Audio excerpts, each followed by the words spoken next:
আছে মোটামুটি পরিচয়। মসজিদও কাজ করি। মসজিদ? হ্যাঁ, মসজিদে কি কাজ করেন? ওই জায়গায় খিলিন মিলিন করি মসজিদ। ওইখানে মাসে কত দেয়? ওইখানে 500 রিয়াল দেয়। 500 রিয়াল, আর হ্যাঁ, এখানে 600 রিয়াল। এই জায়গায় 600। তো 1100। 1100। এইটাই ইনকাম? এইটাই তো টোটাল কয় ঘন্টা ডিউটি পড়ে সারাদিনে? টোটাল। এই জায়গায় জেলখানায় 8 ঘন্টা ডিউটি, কিন্তু কাজ করা লাগে 10 ঘন্টা।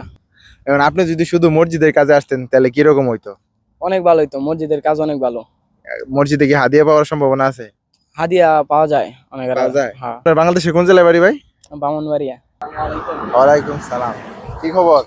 এই তো আছি আলহামদুলিল্লাহ। আপনার কি অবস্থা? আচ্ছা, আপনার সাথে একটু কথা বলতে পারি? হ্যাঁ, সমস্যা নাই, বলতে পারেন। কি কাজ করেন এখানে সৌদি আরব? আমি এই জায়গায় জেলখানায় আছি। জেলখানায় কাজ করেন? হ্যাঁ, জেলখানায়। সফর জেল? হ্যাঁ, সফর জেলখানায় কাজ করি। আচ্ছা, সফর জেলের এইখানে ভিতরে আপনি কি করেন, খাবার পরিবেশন করেন নাকি? হ্যাঁ, আসামিদেরকে খানা খাওয়াই। আচ্ছা, কিরকম লাগে কাজ করতে? এই তো আলহামদুলিল্লাহ, অনেক ভালো। আচ্ছা, সফর জেলে কারা বেশি থাকে সব থেকে? সব কোন থেকে ধরনের লোক? মানে সব ধরনের লোকই আছে, সব দেশের লোকই আছে। মানে বয়সটা কিরকম? মানে বয়স আমাকে মতো ইয়াং না একটু বুড়া না কিরকম? ইয়াং, অনেক ইয়াং। অনেক ইয়াং Young? ছেলেবেলে, যেমন 25-30 এরকম। আপনি কি তাদের সাথে কথা বলতে পারেন?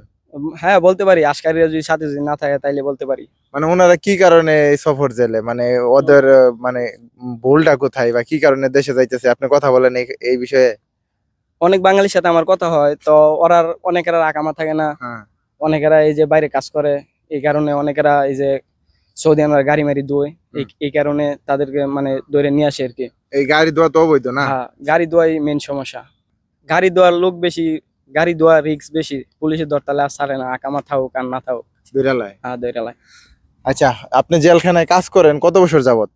আমি এই জায়গায় 1.5 বছর যাবত আছি।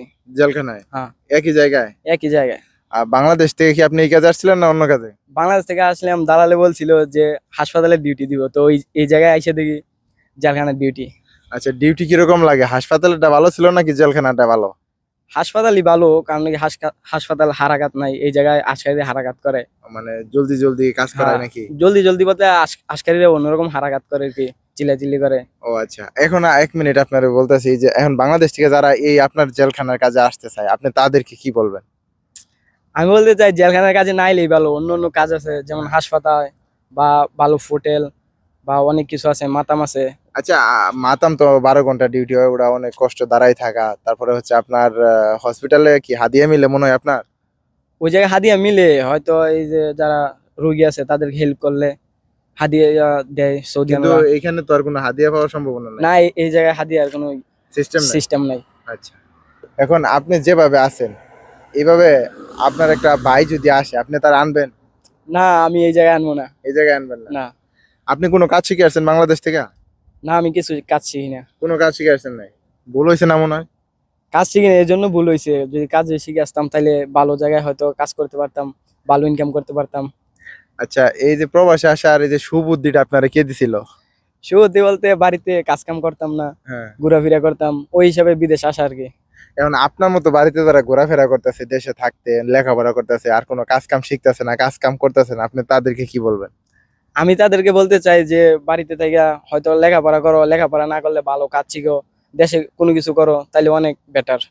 দেশে এখন আপনাদের যদি দেশে থাকতেন এই অবস্থা বুঝে আর কি, যে আপনি দেখতেছিলেন যে এই অবস্থা সৌদি আরব ভালো না, তাহলে আপনি কি করতেন? তাইলে আমি দেশে থাকতাম, ভালো একটা কাজ শিখতাম। কি কাজ করতেন? মানে কি কাজ শিখতেন? যে কোনো কাজ আর কি, মানে যেকোনো ভালো কাজ? মানের যে কোনো একটা কাজ শিখতাম, ওই কাজটাই করতাম। আচ্ছা, বিদেশ করতেছেন বর্তমানে, উদ্দেশ্য কি? কি করবেন ভবিষ্যতে, প্ল্যান কি? উদ্দেশ্য কিছু না, উদ্দেশ্য মা বাবাকে ভালো রাখবো, এটাই? এই উদ্দেশ্য। মা বাবা খুশি আছে? আছে আলহামদুলিল্লাহ। জেলখানায় ডিউটি করেন, মাসে কত টাকা স্যালারি? স্যালারি আমার 600 রিয়াল। বাইরে পার্ট আর টাইম করতে পারেন? বাইরে কাজ করি, বাইরে করার সুযোগ আছে? সুযোগ আছে। আচ্ছা, আপনি কত লাখ টাকা দিয়ে আসছিলেন বললেন? আমি 5 লাখ টাকা দিয়েছি। 5 লাখ টাকা তুলছেন? 5 লাখ টাকা এখনো উঠে নাই। এখন ওঠে নাই? না। আপনি তো প্রচুর গায়ে মেজাইতেছেন, গরম অনেক না, না? অনেক গরম। আচ্ছা, আপনি বাইরে কি কাজ করেন, মানে পরিশ্রমের কাজ নাকি? আছে মোটামুটি পরিচয়। মসজিদও কাজ করি। মসজিদ? হ্যাঁ, মসজিদে কি কাজ করেন? ওই জায়গায় খিলিন মিলিন করি মসজিদ। ওইখানে মাসে কত দেয়? ওইখানে 500 রিয়াল দেয়। 500 রিয়াল, আর হ্যাঁ। এখানে 600 রিয়াল। এই জায়গায় 600। তো 1100? 1100। এইটাই ইনকাম? এইটাই। তো টোটাল কয় ঘন্টা ডিউটি পড়ে সারাদিনে? টোটাল এই জায়গায় জেলখানায় 8 ঘন্টা ডিউটি, কিন্তু কাজ করা লাগে 10 ঘন্টা। আবার এই এই জায়গায় 4-5 ঘন্টা করা লাগে। কেন 10 ঘন্টা করেন, বেতন বাড়ায় দেয়? বেতন বাড়াই দেয় না, কিন্তু কাজ শেষ করতে করতে 10 ঘন্টা হয়ে যায়।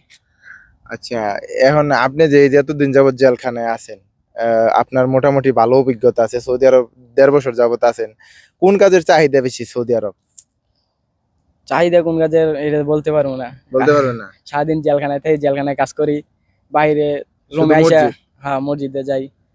এখন আপনি যদি শুধু মসজিদের কাজে আসতেন তাহলে কিরকম হইতো? অনেক ভালো হইতো, মসজিদের কাজ অনেক ভালো। মসজিদে কি হাদিয়া পাওয়ার সম্ভাবনা আছে? হাদিয়া পাওয়া যায় অনেক। পাওয়া যায়? হ্যাঁ। ওকে। এখন আপনার বাংলাদেশের কোন জেলায় বাড়ি ভাই? ব্রাহ্মণবাড়িয়া। ব্রাহ্মণবাড়িয়া। এখন আপনার কাছ থেকে আমি কিছু মেসেজ চাইতেছি দেশের মানুষের জন্য। আপনি আপনার অভিজ্ঞতা থেকে কিছু কথা বলেন দেশের মানুষের, যাতে উপকার হয় যারা প্রবাসে আসতে চাইতেছে বা আসবো। মানে কিরকম ভাবে কোন পথে আসতে পারে, কি কাজে শিখে আসতে পারে এরকম। আমি বলতে চাই, ইলেকট্রিক যে কাজটা আছে এই কাজটা অনেক ভালো, এই জায়গায় অনেক চলে। যেমন এসি বা ইলেকট্রিক, এই এই ধরনের কাজ যদি শিখে আসে, এই ধরনের কাজে যাই তাহলে ভালো বেতন হইব। যেমন 1800-2000 ইনকাম অনেক ভালো হইব। আর আমার মতো যদি কাজ যদি না শিখে, যদি এরকম জেলখানার কাজে বা অন্য অন্য কাজে, মানে কোনো ফায়দা নেই এই জায়গায়। 600 রিয়াল বেতন, খাওয়া দাওয়া 200-300 যাইব গা, মানে কোনো কিছু করতে পারবো না ভবিষ্যতে। আপনি মাসে কত টাকা পাঠাইতে পারেন বাংলা টাকার? আমি এই এই 25-30, এরকম সর্বোচ্চ 30। সর্বোচ্চ 30।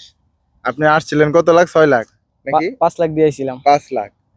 তাহলে এই বেতন 25,000 ধরলাম, আমি 30,000 টাকায় পাঠাই, আর আসছে 5 লাখ টাকা দিয়া, তাহলে বুঝেন ওর কিন্তু 10 ঘন্টা ডিউটি, এরপরে ও কষ্ট করে মসজিদে একটা পার্ট টাইম পাইছে দেখে করতেছে। তো এইভাবে যদি আপনাদের দিনও হয়, যারা নতুন অবস্থায় আসতে চাইতেছেন, আমি কিন্তু ভয় দেখাইতেছি না ভাই, এটা বাস্তব ভাই। আপনি যা বলছেন, আপনি সত্য কথা বলছেন না মিথ্যা কথা বলছেন? এই জায়গায় আমার একটা মিথ্যে কথা না। একটা মিথ্যা কথাও বলেন নাই, বুঝছেন? তো কারো অবস্থা ভালো হয়, কারো অবস্থা খারাপ হয়ে যায়। ওর কোনো ব্যবস্থা করার মতো নাই, যে ও যেটা করার ব্যবস্থা ছিল ও কিন্তু বইসা থাকে নাই। 10 ঘন্টা ডিউটি করার পর মসজিদে পার্ট টাইম করতেছে, তাহলে এর থেকে আর কেমনে করবো? ওর এখানে ভালো একটা জায়গাও নাই। এই যে আশেপাশে এগুলো হচ্ছে মরুভূমির মতো, দেখছেন? মানে তেমন একটা ঘর বাড়ি নাই যে ও পার্ট টাইম করবো। তো ভালো থাকুক, সুস্থ থাকুক প্রিয় ভাই আমার, মনে যা স্বপ্ন ছিল তাদের নিয়ে আল্লাহ তাআলা পূরণ করে। আসসালামু আলাইকুম।